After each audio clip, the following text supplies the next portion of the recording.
Hello friends, welcome to our channel lunch box. இன்றைக்கி நம்ம குட்டீஸுக்கு ரொம்பவே பிடிச்ச ஒரு மஃபின்ஸ் ரெசிபி தான் பார்க்க போகிறோம்.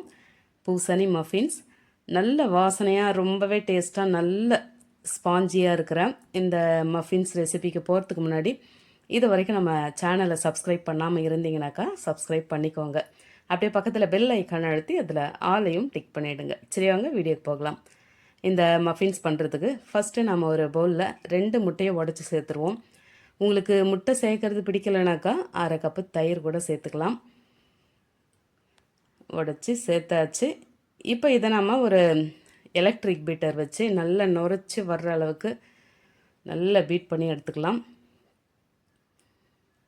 இதோ பாருங்கள், நல்லா நுரைச்சி வந்தாச்சு.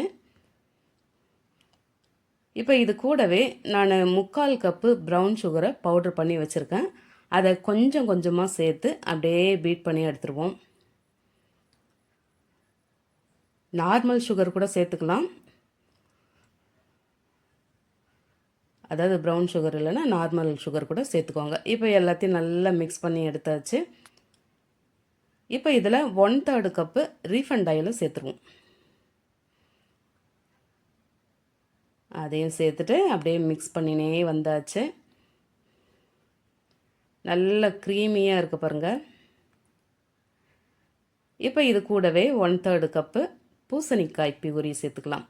இது சின்ன சின்னதாக கட் பண்ணி நான் ஸ்டீமரில் வேக வச்சு எடுத்தேன். அது நல்லா நைஸாக அரைச்சி வடிகட்டி எடுத்து சேர்த்தாச்சு. அதே நல்லா கலந்தாச்சு.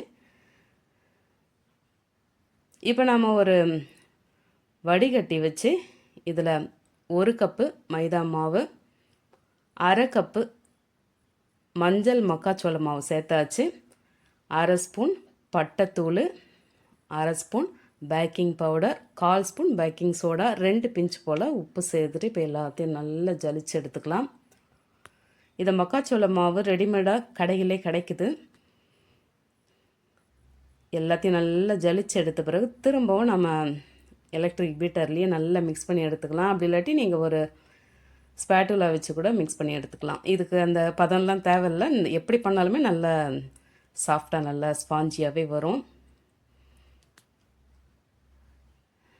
இந்த மாதிரி நல்லா மிக்ஸ் பண்ணியாச்சு. இப்போ இதில் நம்ம 1 ஸ்பூன் வனிலா எசன்ஸ் சேர்த்துட்டு கூடவே 1/4 கப்பு போல் நம்ம பால் சேர்த்துக்கலாம். 1/4 கப்பும் கொஞ்சம் குறைச்சி பார்த்து சேர்த்துக்கலாம். அந்த கன்சிஸ்டன்சியை பார்த்துக்கிட்டு சேர்த்துக்கோங்க. ஃபஸ்ட்டே அதிகமாக சேர்த்துற வேண்டாம்.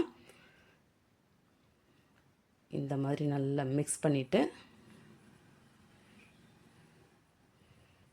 இதில் நான் நெய்யில் வறுத்து வச்சுருக்க அந்த முந்திரியை சேர்த்துக்கிறேன்.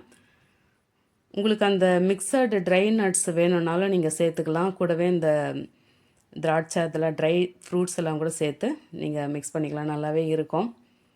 இப்போ எல்லாம் நல்லா மிக்ஸ் பண்ணியாச்சு. இப்போ இதை நம்ம அந்த மஃபின்ஸ் மோல்டில் அப்படியே சேர்த்துருவோம். உங்கள்கிட்ட இந்த ட்ரே மஃபின்ஸ் ட்ரே இல்லைனாக்கா குட்டி குட்டி பவுலில் கூட நீங்கள் சேர்த்து இதை பேக் பண்ணி எடுத்துக்கலாம். ஃபுல்லாக சேர்க்க வேண்டாம், 3/4 அளவுக்கு சேர்த்து வேக வச்சுக்கலாம். ஏன்னா அது நல்லா பொங்கி வெந்து வரும். இப்போ எல்லாத்துலேயும் நம்ம பேட்டர் சேர்த்தாச்சு. லைட்டாக டேப் பண்ணி விட்டுட்டு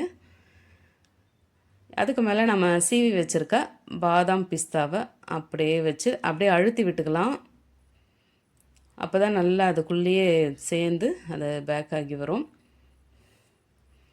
இப்போ இதை நம்ம அவனில் தான் பேக் பண்ணி எடுக்க போகிறோம். நான் 180 டிகிரியில் 10 நிமிஷம் ப்ரீ ஹீட் பண்ணி வச்சுருக்கேன். திரும்பவும் 180 டிகிரியிலே 20 நிமிஷத்துக்கு நான் இது பேக் பண்ணி எடுத்துக்கிறேன். நீங்கள் கடாயில் வைக்கிறீங்கனாக்கா ஒரு 25 நிமிஷம் போல் வச்சு எடுத்துக்கோங்க. அவ்வளோதான், நம்மளோட மஃபின் சூப்பராக பேக் ஆகி வந்துருச்சு. இதை பாருங்கள், கலர் சூப்பராகவே இருக்குது.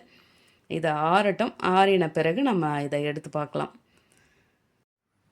இதை நான் டீமோல் பண்ணி காமிக்கிறேன் பாருங்கள். அந்த ஷீட்டில் கொஞ்சம் கூட ஒட்டவே இல்லை, அவ்வளோ ஸ்மூத்தாக கழண்டு வந்துருச்சு. இது ஆறின பிறகு தான் உங்களுக்கு காட்டுறேன். நல்ல மெத்துன்னு பஞ்சு மாதிரி இருக்குது. இதில் நாம் சேர்த்துருக்க அந்த பட்டை தூளோட வாசனையும் வறுத்து சேர்த்துருக்க முந்திரியோட அந்த க்ரன்ச்சினஸும் சேர்த்து இந்த மஃபின்ஸுக்கு வேறு லெவல் டேஸ்ட்டு தருதுன்னு சொல்லலாம். ஈவினிங் டைமில் காஃபி இல்லாட்டி டீ கூட இந்த மஃபின்ஸ் 2 வச்சு சாப்பிடும்போது அவ்வளோ அட்டகாசமாக இருக்கும். குட்டீஸ் முக்கியமாக ரொம்பவே என்ஜாய் பண்ணி சாப்பிடுவாங்க. கொஞ்சம் கூட திகட்டவே திகட்டாது.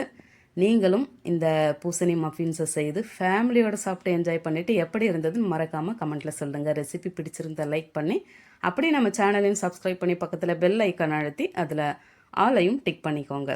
தேங்க்ஸ் ஃபார் வாட்சிங்.